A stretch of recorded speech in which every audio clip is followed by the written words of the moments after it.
je vous invite à une méditation guidée qui va nous permettre de réunir notre esprit et notre corps si nous ne l'avions pas déjà fait ce matin en nous levant. Et pour commencer, je vous invite à prendre une posture confortable. Assurez-vous que vous avez le dos droit et souple et les muscles du corps détendus. Pour cette méditation guidée, vous pouvez fermer les yeux. Il n'y a rien de particulier à faire. Soyez simplement présent à votre corps, à vos sensations. Vous pouvez bouger un peu le corps pour vous assurer que vous êtes bien installé confortablement. Et une fois que vous avez cette sensation, vous avez accès à cette sensation de détente, prenez quelques instants pour réfléchir aux raisons qui ont fait que vous vous êtes euh, connecté ce matin à notre programme de session de méditation en ligne avec vos propres mots.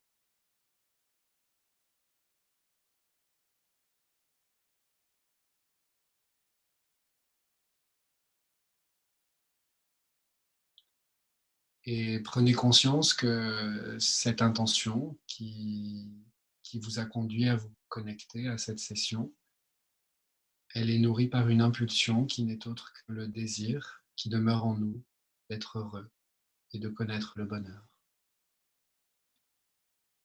Et que ce matin, nous sommes un peu plus de 60 à être rassemblés ici et que nous tous, nous partageons ce désir d'être heureux.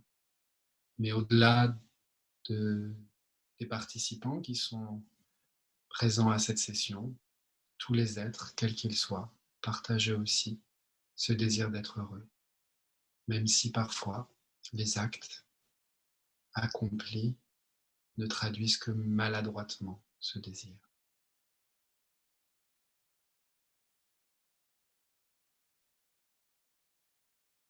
Et à présent, prenez quelques instants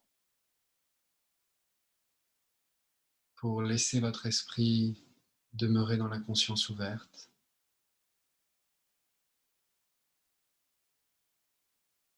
Il n'y a rien à faire.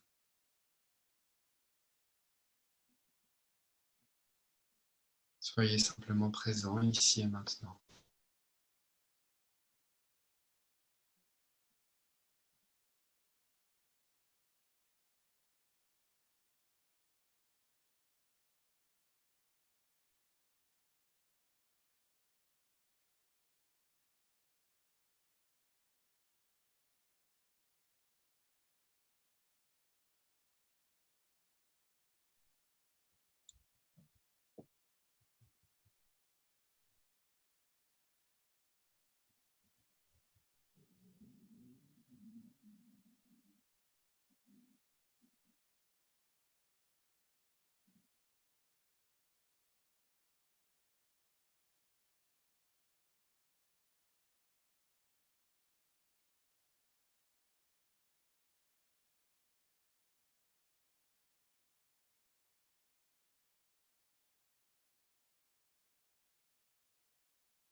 Si vous avez la sensation d'être perdu, revenez simplement à cette sensation de détente et de présence de l'esprit qui demeure dans la conscience ouverte.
Et à présent, portez votre attention sur le sommet de votre tête et scannez à votre propre rythme votre corps, comme vous y êtes déjà habitué, si vous suivez nos sessions depuis le début, ou comme l'enseigne Rinpoche dans son premier livre, Le bonheur de la méditation, en portant simplement votre attention sur toutes les parties de votre corps, les unes après les autres, tranquillement à votre propre rythme,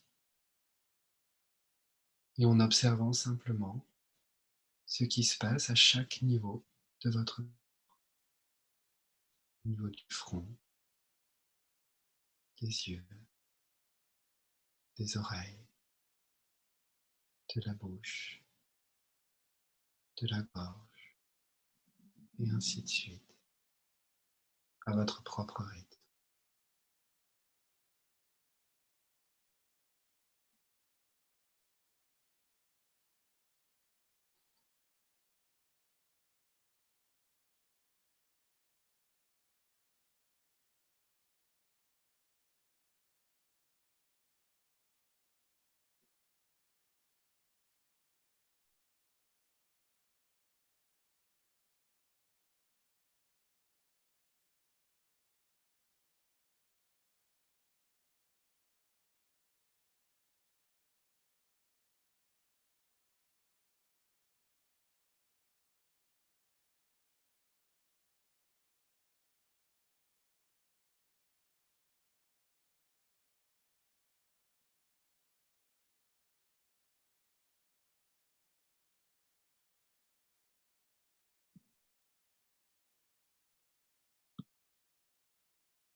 Et ainsi de suite, donc, atteindre la pointe de vos pieds.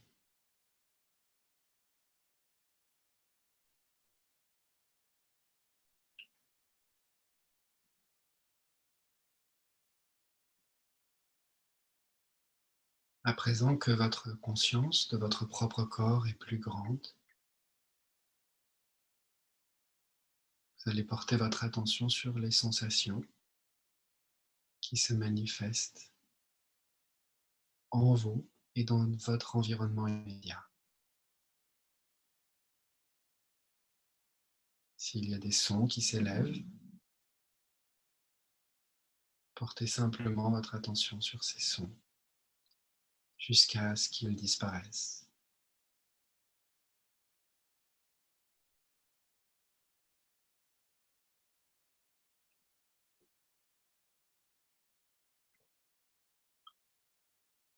Si vous sentez l'air qui passe sur votre peau, parce que la fenêtre de la pièce dans laquelle vous vous trouvez est ouverte, portez simplement votre attention sur le glissement de l'air en contact avec votre peau et laissez passer cette sensation jusqu'à ce qu'elle disparaisse éventuellement.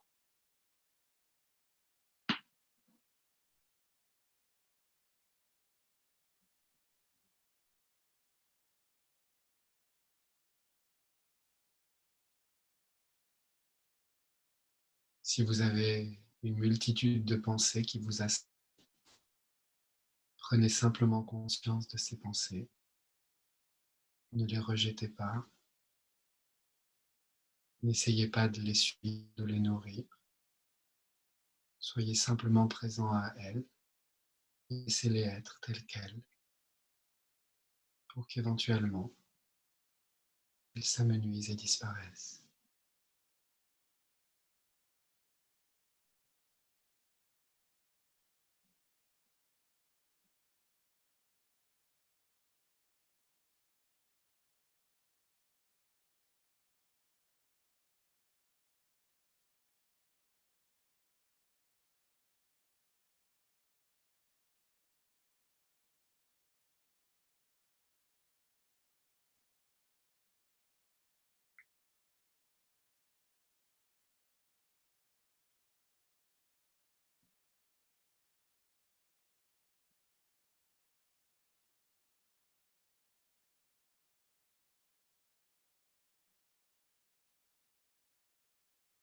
Il en va de même pour les émotions que vous pouvez ressentir à l'instant même.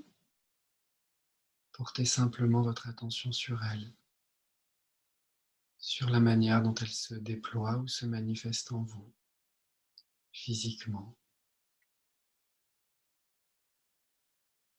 Portez votre attention sur les sensations qu'elles génèrent. N'essayez pas de les noter, n'essayez pas non plus de les suivre, mais accueillez-les simplement en ce qu'elles peuvent devenir pour vous un support pour votre conscience.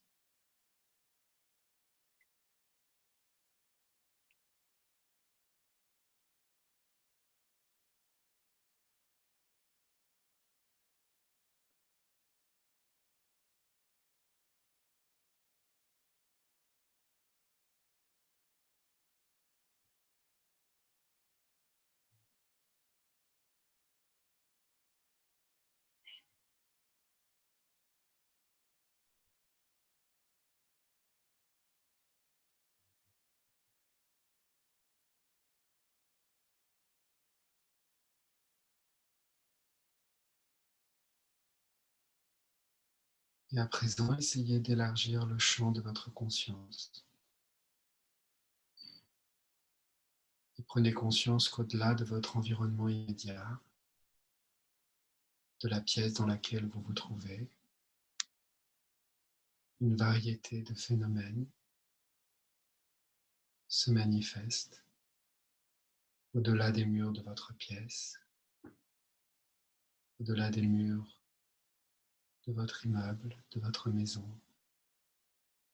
au-delà de votre jardin, de votre quartier.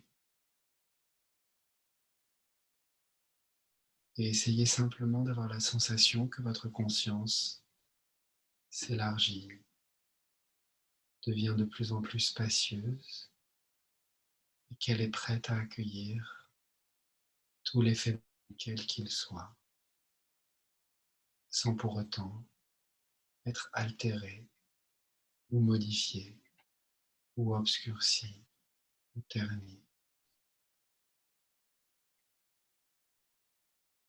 Et demeurer ainsi quelques instants dans cette conscience spacieuse, vaste et lumineuse.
À présent, pour ceux qui le souhaitent, vous pouvez ouvrir les yeux doucement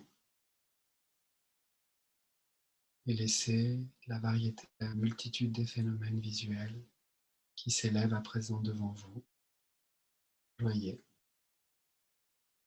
tout en laissant l'esprit demeurer dans la conscience ouverte.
Ok.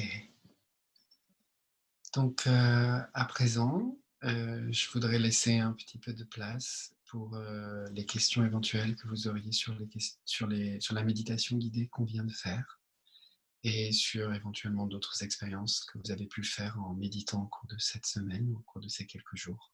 Si vous avez des questions, vous pouvez donc soit lever la main, soit simplement les écrire dans le chat et je ferai au mieux pour y répondre. Alors, je ne vois pas de questions dans le chat, ni directement envoyées à moi, ni à tout le monde, et aucune main levée, donc tout semble bien aller. Ah si, une question, tu peux l'avoir. Merci Rosette. Ah. Alors, il y a deux questions. Pourquoi est-il si difficile d'accepter que j'ai la nature de Bouddha? euh, Mingyur Rinpoche dirait simplement, comme il l'a dit dans la vidéo qu'on a vue la semaine dernière, que c'est un truc de l'esprit singe que de nous empêcher d'accepter que notre nature est bonne. Certains peuvent dire que c'est la nature de Bouddha. Rinpoche racontait même dans un de ses enseignements que son père lui disait que sa propre nature était la nature de Bouddha et que tous les êtres avaient cette nature de Bouddha. Et au début, Rinpoche pouvait arriver à comprendre que sa propre nature était la même que celle du chien qu'il croisait, mais il avait un peu du mal à croire que sa propre nature était la même que celle de Bouddha. Donc peu importe qu'on parle de Bouddha ou de tous les êtres ou des petits chiots, l'important c'est de comprendre que il y a en nous des qualités qu'on a qu'on n'a pas valorisées ou qu'on a ignorées, on pourrait dire tout simplement, de la même manière qu'on a cette conscience dont on n'est pas conscient finalement, de la même manière on a ces qualités de bonté fondamentale en nous qui sont la manifestation de notre bonté, de notre nature même de Bouddha, pour ceux qui voudraient utiliser cette expression.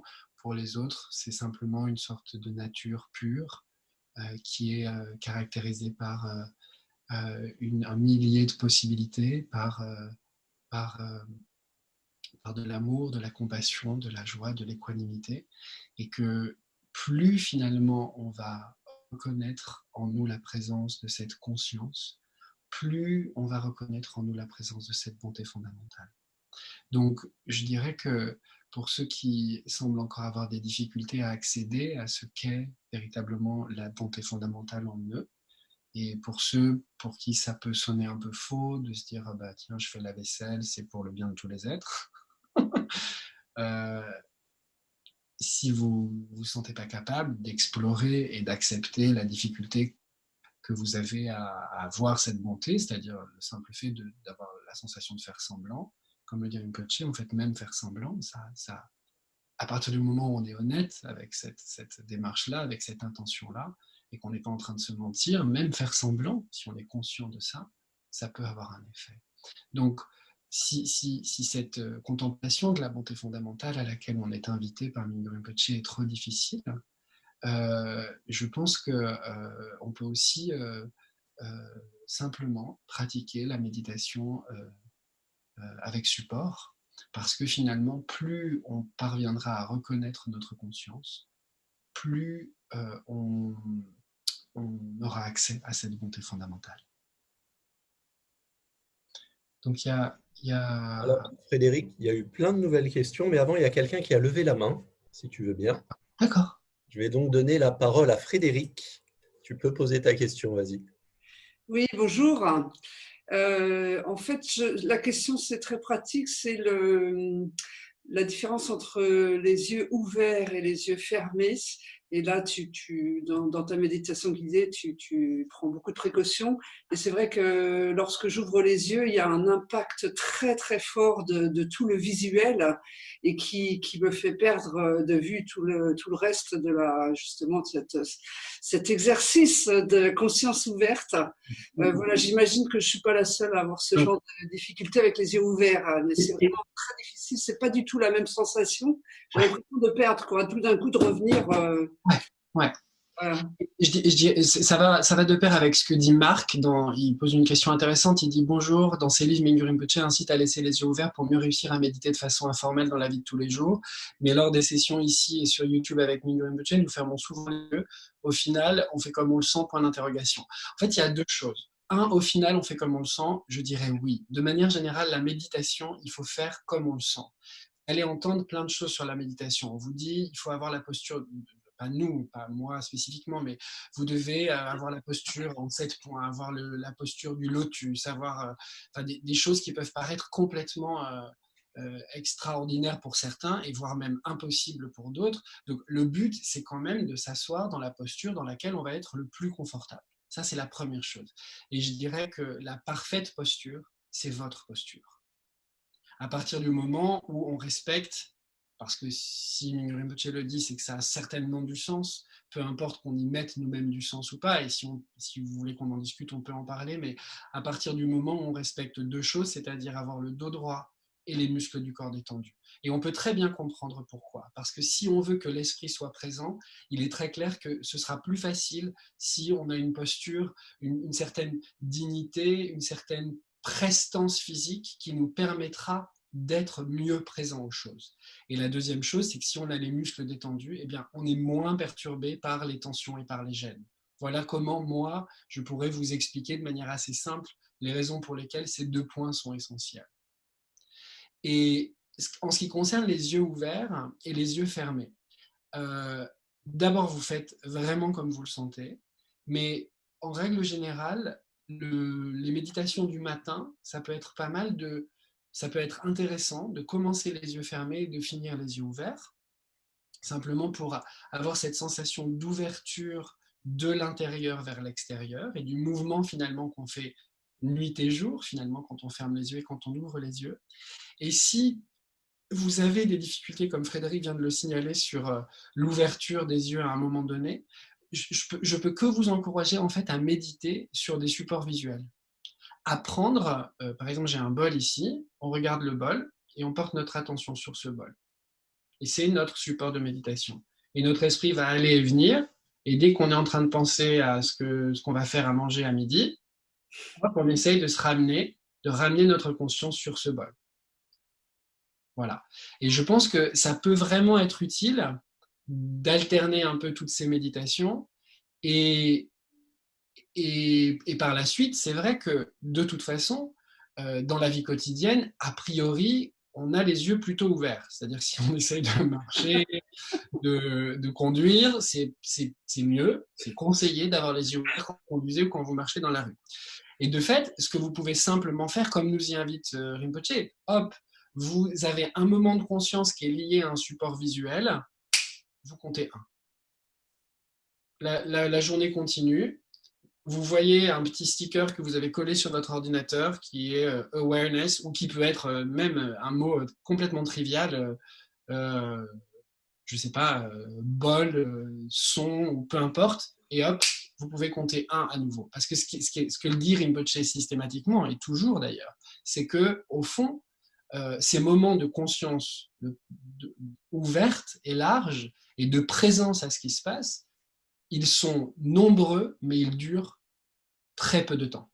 Et donc, l'idée, c'est qu'on essaye de reconnaître combien ils sont nombreux, mais de ne pas vouloir essayer de maintenir cette présence, parce que plus on va vouloir la maintenir, moins on y arrivera finalement. Donc, l'important, c'est vraiment d'alterner entre ces méditations, très brèves dans la journée, je dirais, et sur le coussin, où en fait, on va ramener systématiquement notre esprit singe vers le support de notre méditation. Merci. Alors, juste, je voudrais répondre à une autre question que je trouve intéressante, qui est une question d'un autre Marc, et qui dit, lorsque je médite sur un support, le souffle par exemple, l'irruption de son me fait zapper sur le son en tant que support. C'est pas un problème, parce que de toute façon, quand on médite sur le souffle, on ne peut pas empêcher les sons de se taire.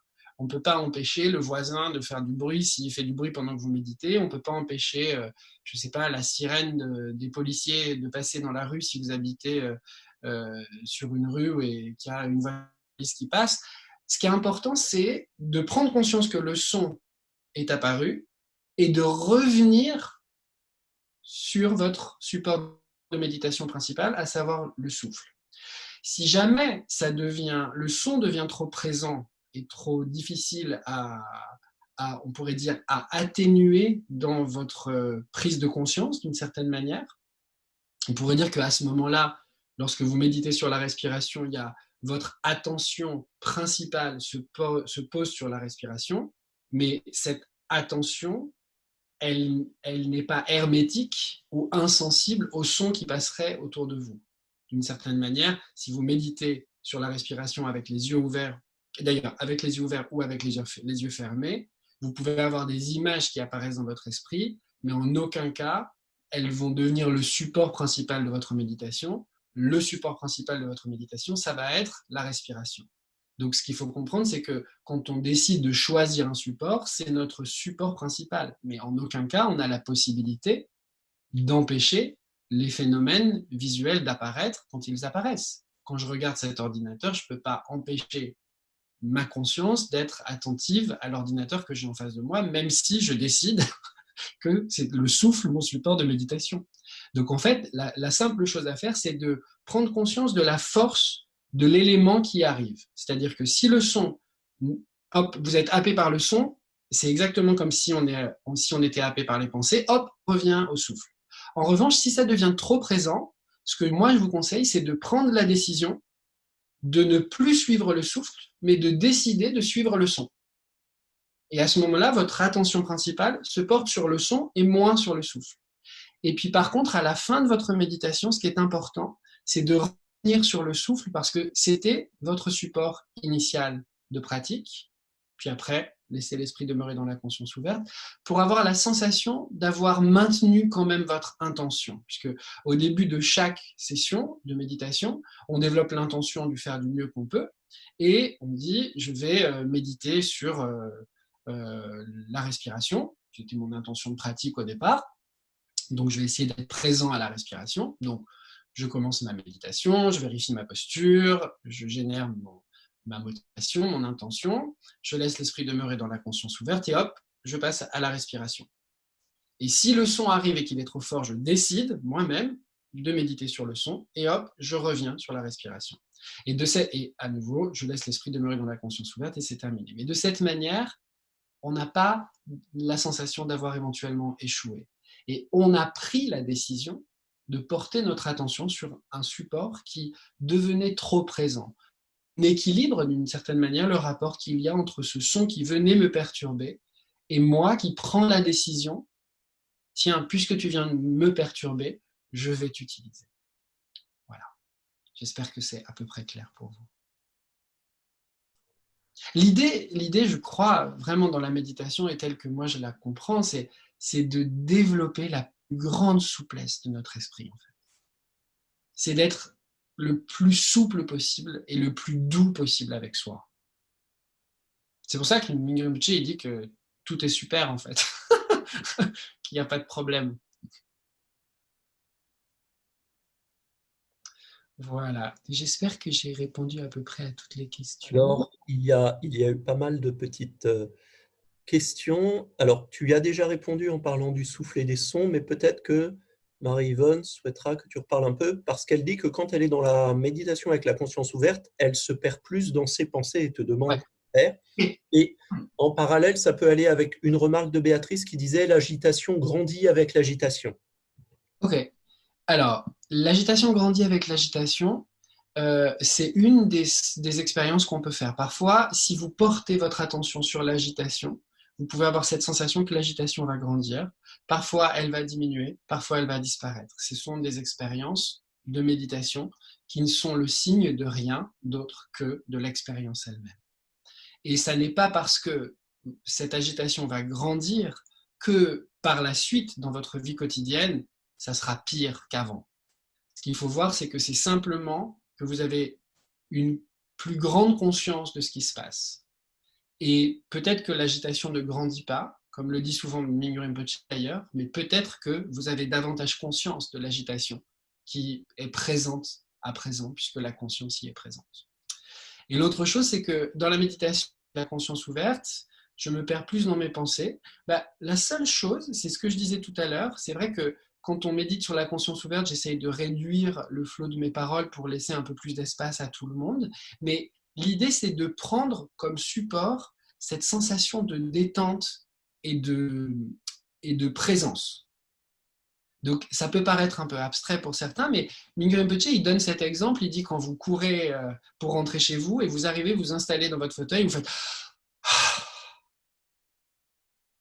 cette sensation d'espace et de présence, c'est d'une certaine manière ça la conscience ouverte.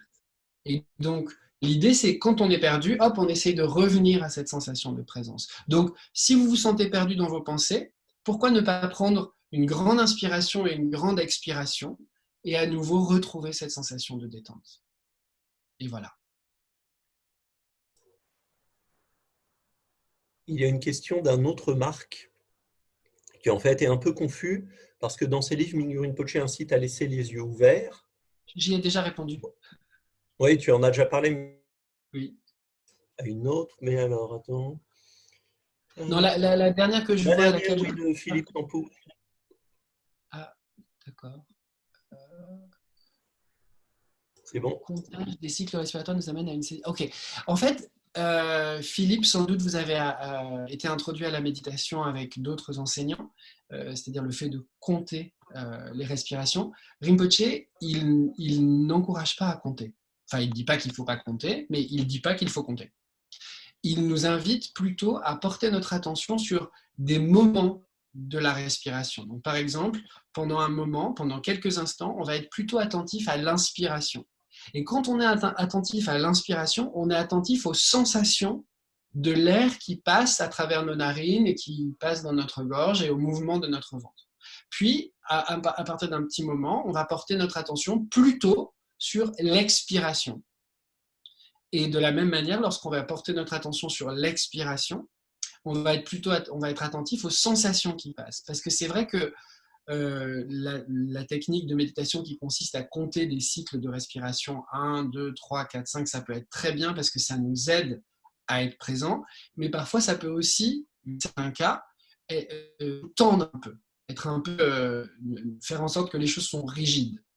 Donc, si vous avez la sensation que c'est contre-productif pour vous, alors il faut essayer, et ça ne va pas forcément être facile parce que sans doute vous avez été habitué à compter, mais le conseil que j'aurais à vous donner, c'est plutôt porter votre attention sur les sensations de chaque inspiration, puis dans un deuxième temps, porter votre attention sur les sensations de chaque expiration, et puis après, essayez éventuellement d'être attentif aux sensations de l'inspiration, puis de l'expiration, de l'inspiration, puis de l'expiration. Et je pense que ça, c'est un bon moyen pour essayer de détendre un peu notre relation à cette méditation sur la respiration. J'espère que ça pourra vous aider. Mais en tout cas, c'est une question qu'on m'a déjà posée à de nombreuses reprises. Ok. Il y a quelqu'un qui notait la difficulté à méditer pendant la journée. Alors, en fait, je ne sais pas ce que ça peut vouloir dire. Il y a deux choses. Est-ce que c'est méditer de manière formelle pendant la journée? Alors, la difficulté, elle peut être liée à notre emploi du temps. Mais en fait, ce à quoi nous encourage Mingyur Rinpoche, c'est simplement de trouver des moments où on peut juste être présent. Donc, moi, ce que je conseille souvent, c'est d'observer comment on vit pendant une semaine ou pendant 2 jours, hein, si on a une vie relativement régulière, et de poser des jalons dans notre journée où on va prendre 1 minute pour s'asseoir, même si c'est symboliquement faire asseoir notre esprit, et simplement être présent. Donc je le disais, ça peut être quand quand vous ouvrez la porte de votre maison, quand vous fermez la porte de votre maison, quand vous décidez d'ouvrir le frigo, de fermer le frigo, d'essayer de trouver des moments comme ça où vous acceptez de jouer le jeu et de prendre simplement, peut-être pas 1 minute, mais 30 secondes pour faire une pause. Voilà. Et ça je pense sincèrement, c'est pas si évident à mettre en place. C'est très facile à décider, enfin à trouver en réalité. Si on est honnête avec soi, on peut trouver plein de moments dans notre journée où on peut faire ça. Mais notre esprit, notre habitude de vie, le fait qu'on a toujours besoin de faire quelque chose, d'avancer, etc., nous donne l'impression que c'est extrêmement complexe à mettre en place. Mais je pense que l'intention, la volonté d'essayer, c'est déjà énorme. Et donc si au départ c'est que 3 moments dans la journée, eh ben c'est que 3 moments dans la journée, mais ça changera déjà tout. Parce que ces 3 moments, ils vont pouvoir devenir 6 moments, 9 moments, etc., etc. Voilà.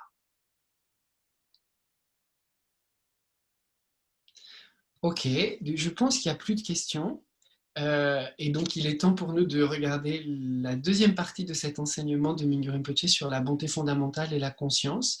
Et donc, comme je le disais en introduction, vraiment, ne croyez pas, parce que le titre de l'enseignement de Mingyur Rinpoche est bonté fondamentale et conscience, que nous ne sommes pas en train de trouver les moyens dans l'amitié avec nos émotions. J'ai parlé à de nombreuses reprises de l'importance de la bonté fondamentale et je sais que au début, lorsqu'on a commencé ces enseignements en ligne, évidemment, on a choisi des vidéos avec les instructeurs qui portaient spécifiquement sur les émotions et que progressivement, on a vu le nombre de participants diminuer. C'est pas grave, chacun dans notre journée, nous avons des choses à faire, mais c'est intéressant de voir que parce que simplement le sujet pourrait changer, on s'éloigne de ce qui nous préoccupe. Et en réalité, comme je l'ai dit, et comme Richard Davidson, qui est un scientifique avec lequel Mingyur Rinpoche a beaucoup travaillé, le dit, en fait, plus on va reconnaître notre bonté fondamentale, plus on va avoir aussi les moyens et les outils de pratiquer avec nos émotions. Donc, je vous remercie en tout cas d'être présent aujourd'hui et j'encourage chacun d'entre vous à faire passer le message à ceux qui nous auraient quittés qu'on est toujours, et je crois qu'on passe notre vie à ça, en train de faire en sorte de trouver les moyens de faire que nos émotions deviennent nos amis, quelles qu'elles soient. Donc, on va regarder la vidéo. Elle est un petit peu plus longue que d'habitude, elle dure un peu plus de 6 minutes. Je vous invite évidemment à la regarder comme toutes les autres vidéos avec la plus grande curiosité possible. Et par la suite, on essayera ensemble de répondre à des questions.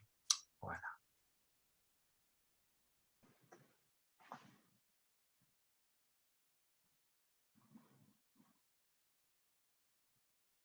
Here we are talking about awareness. So awareness is the essence of meditation.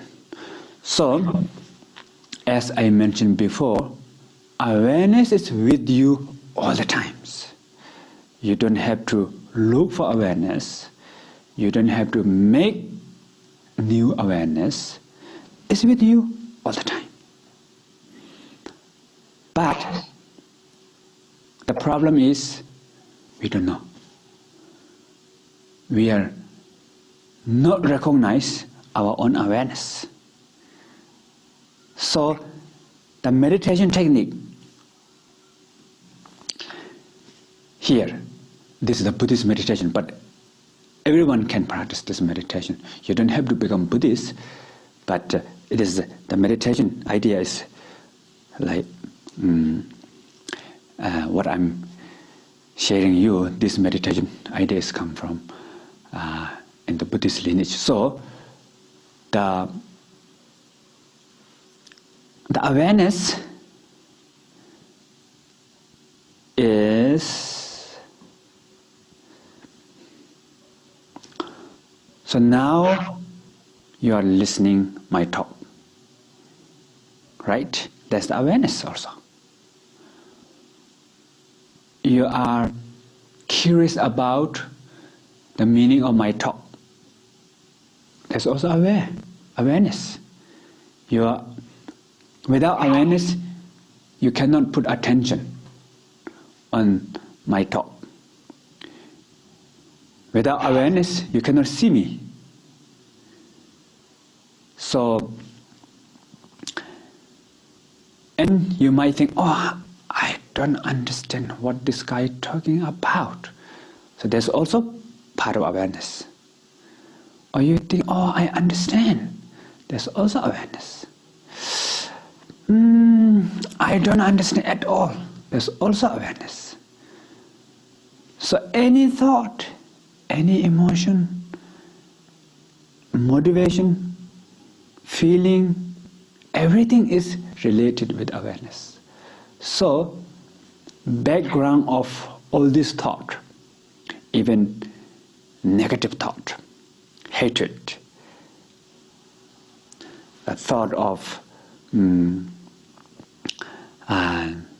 anger or feeling of anger, jealousy,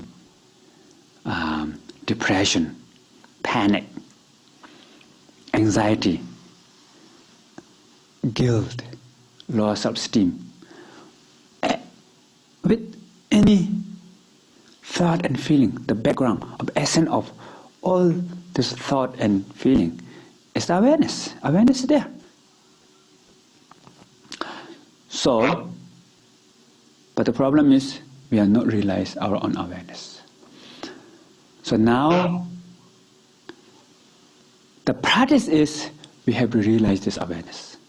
That's all. There's no issue that you have or you don't have. There's no issue. You already have. Not just you have.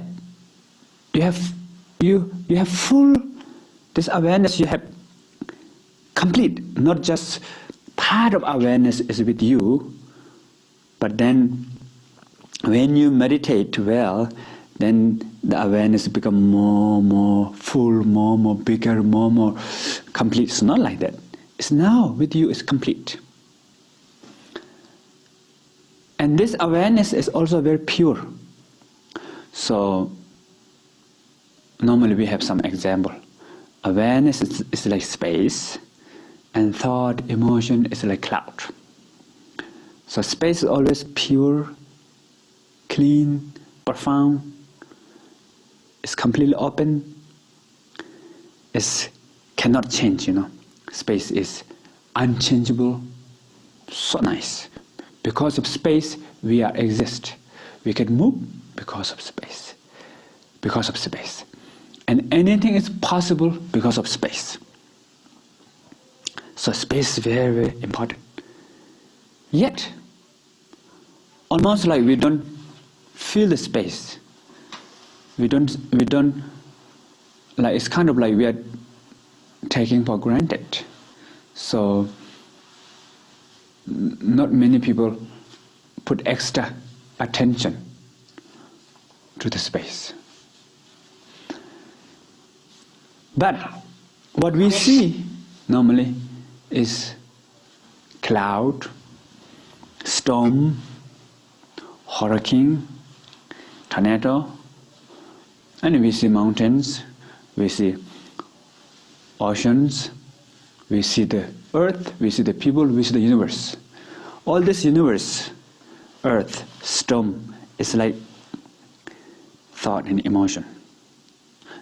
So this storm, this cloud, exists in the space, dissolve back into the space. So all this thought, everything, is in awareness.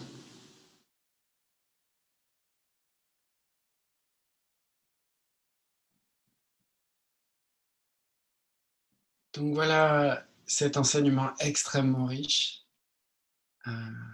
sur lequel on va échanger un petit peu. Donc Raphaël, est-ce que tu peux coller les questions et je vais les lire pour chacun d'entre vous. La première question, elle est assez simple, c'est pourquoi tout le monde peut pratiquer cette technique de méditation dont parle Mingyur Rinpoche. Et la deuxième, elle y est aussi reliée, c'est le point essentiel de cette technique de méditation et quel en est en fait le bénéfice principal. Donc pour ce qui est de la troisième et de la quatrième question, la troisième, c'est est-ce que vous pouvez donner des exemples de la façon dont la conscience se manifeste dans votre vie quotidienne. Dans son enseignement, Rinpoche donne des exemples. Donc, l'idée, c'est peut-être vous-même de trouver des exemples personnels. Et la dernière question, qui pour moi est vraiment reliée à ce qui nous occupe dans ces sessions de méditation, c'est comment la colère, la jalousie, la dépression, la panique, etc. On aurait pu ajouter une longue liste, mais j'ai simplement repris les termes employés par Mingyur Rinpoche. Comment toutes ces émotions très très dures à gérer peuvent-elles faire partie de la conscience? Voilà, dans votre expérience. Voilà, donc je vous souhaite bon courage pour répondre à toutes ces questions.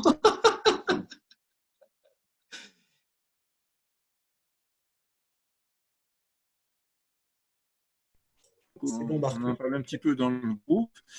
Et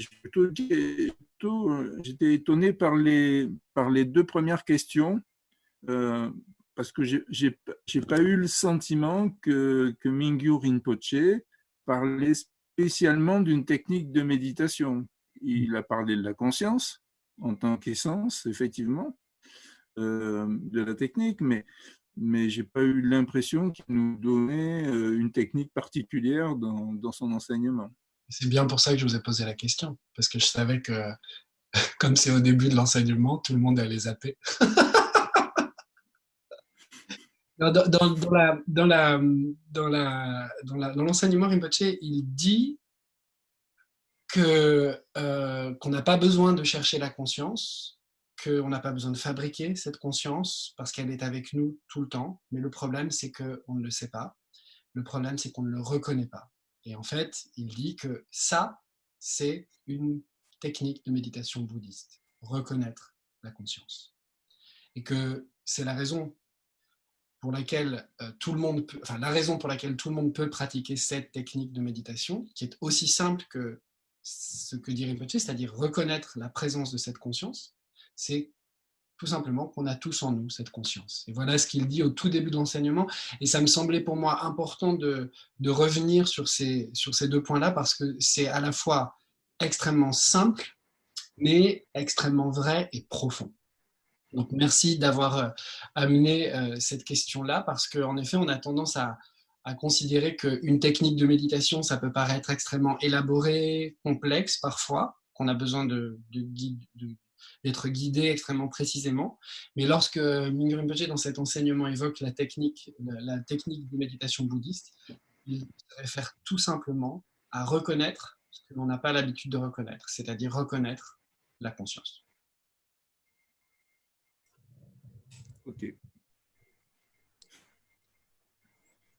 Alors, il y a eu beaucoup de questions. Il y a une question de Béatrice qui indique qu'ils ont abordé la manifestation de la conscience durant une méditation active, par exemple durant une marche. Et qu'est-ce que tu peux dire là-dessus?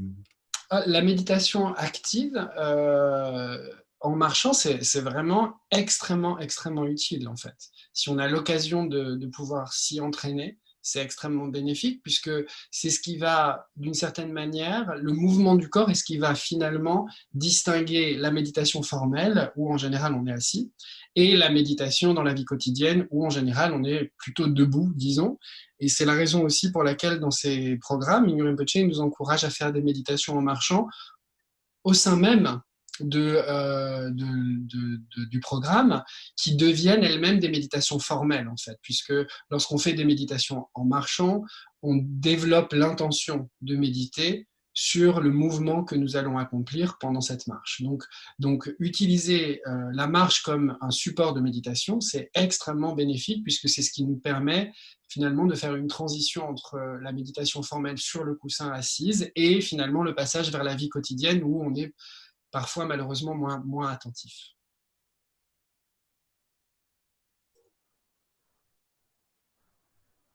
Alors, il y a une question de Sylvie et Maude qui indiquent que dans leur groupe, ils se sont posé la question de la conscience pendant le sommeil.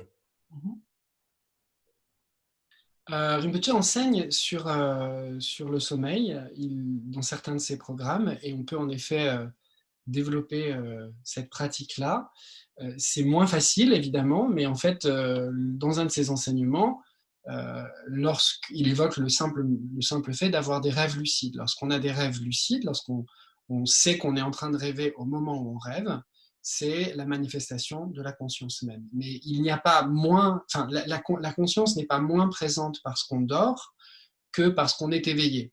Mais c'est plus facile pour nous, lorsqu'on est éveillé, de reconnaître la présence de cette conscience que lorsque l'on est endormi. Mais on peut aussi s'entraîner, et à ce moment-là, il faut recevoir des enseignements spécifiques pour ça, sur le développement de la conscience pendant le sommeil. Il y a une question d'Isabelle qui demande quelle est la différence entre la première et la deuxième question. La première question, je ne sais pas, parce que je crois que je m'en souviens à peine. La première question, c'est... Je les remets dans le chat. Alors, la première question, c'est pourquoi tout le monde peut pratiquer cette méditation. Eh ben, la différence, la première, elle porte sur le fait que la raison pour laquelle tout le monde peut pratiquer cette méditation, c'est que tous, autant que nous sommes, tous les êtres, quels qu'ils soient, ont cette conscience et qu'ils n'ont pas à la fabriquer, qu'ils n'ont pas à la créer, mais qu'on peut tous y avoir accès. Quel est le point principal de cette méditation? C'est de reconnaître la conscience. Voilà. Comment je répondrai à ces deux questions. Et je dirais que les bénéfices de cette méditation, c'est tout ce qu'évoque Rinpoche sur l'espace. C'est que grâce à cette reconnaissance, on a plus d'espace. Et au-delà de ça, grâce à cette reconnaissance, on a accès aussi à toutes ces qualités de bonté fondamentale et on développe évidemment plus de créativité, plus de souplesse dans notre esprit.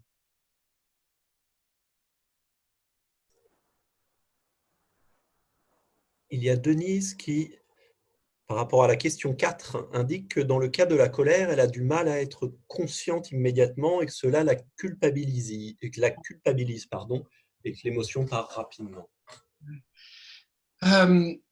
Alors, ce qui peut être intéressant, c'est, et on y viendra par la suite très probablement, justement sur ce que Mingyur Rinpoche a évoqué préalablement dans certains de ses enseignements, qui est lié à la souffrance fabriquée. Finalement, il y a la souffrance naturelle et puis il y a la souffrance fabriquée. Donc, je dirais que d'une certaine manière, dans ce cas-là, il faudrait juste voir la colère. Bon, elle se manifeste. Parfois, on a l'impression qu'on n'y peut rien. Mais la culpabilité qui vient parce qu'on n'a pas pu voir la colère, c'est vraiment quelque chose qu'on peut assez facilement en réalité, dont on peut assez facilement se défaire et qu'on peut résoudre, simplement en portant son intention et son attention sur la colère et s'habituer à se réjouir en réalité de reconnaître, même si c'est un peu tard, de reconnaître qu'on a été en colère. Parce que dans 99 dans 99 cas sur 100, en réalité, on n'est même pas conscient du moment où la colère arrive, et même, ça prend parfois un peu de temps pour réaliser qu'on a été complètement emporté. Donc, je dirais qu'à partir du moment où on est capable de voir que la colère est là, il faut s'habituer à essayer de se relier à l'idée de réjouissance parce que on a été capable de cela. D'une certaine manière, la réjouissance va atténuer, va apaiser la culpabilité.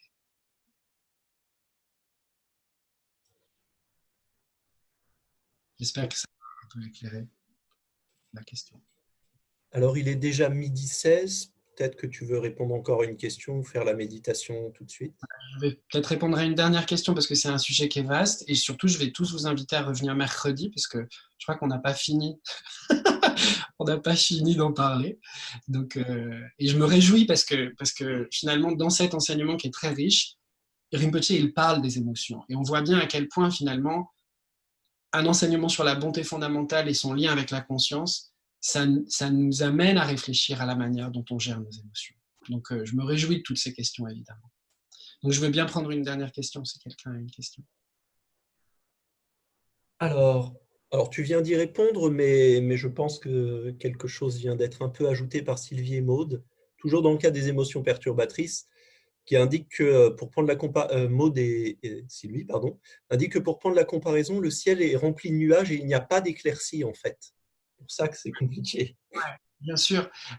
Mais finalement, ce qui va permettre d'avoir des éclaircies, c'est de répéter cette présence à l'émotion, c'est-à-dire de répéter cette reconnaissance de l'émotion, comme quand on est sur le coussin et qu'on ramène notre attention sur la respiration. Donc, plus on va être capable d'être présent à cette émotion, c'est-à-dire plus on va être capable de laisser l'émotion être telle qu'elle dans cette conscience fondamentale, d'une certaine manière, plus les éclaircies vont progressivement apparaître. Pour donner un autre exemple, on évoquait l'idée de la déconstruction de l'émotion, très souvent qui était évoquée par Mingyur Rinpoche dans l'un de ses enseignements qu'on a abordé. En fait, plus on va se familiariser avec le fait d'utiliser l'émotion comme support de méditation, que ce soit un simple support, que ce soit un support qui nous permette de le transformer comme moyen de nous relier à toutes les émotions de tous les êtres, ou que ce soit un moyen pour nous de voir la véritable nature de l'émotion, quelle que soit la technique de méditation qu'on utilise, plus on va se familiariser à prendre l'émotion comme support, plus cette émotion, elle va commencer à se désolidifier progressivement. Et c'est grâce à cet effort, d'une certaine manière, de la conscience d'être présente à cette émotion, que petit à petit, les éclaircies vont passer entre les nuages et qu'on aura accès à cet espace du ciel dans lequel tout est déjà parfait. Voilà. Donc il est déjà 12h20. Je ne vais pas vous retenir plus longtemps. Je vous invite évidemment à nous rejoindre mercredi si vous le souhaitez. On continuera cette discussion fort riche. Je vous remercie évidemment pour votre engagement. Et avant de terminer, je vais simplement vous inviter à laisser votre esprit se poser tranquillement. Il n'y a pas à méditer. Vous pouvez fermer les yeux, garder les yeux ouverts. La conscience est toujours là, quel que soit le phénomène qui se manifeste, quel que soit ce que vous pouvez voir, apparaître, passer et disparaître.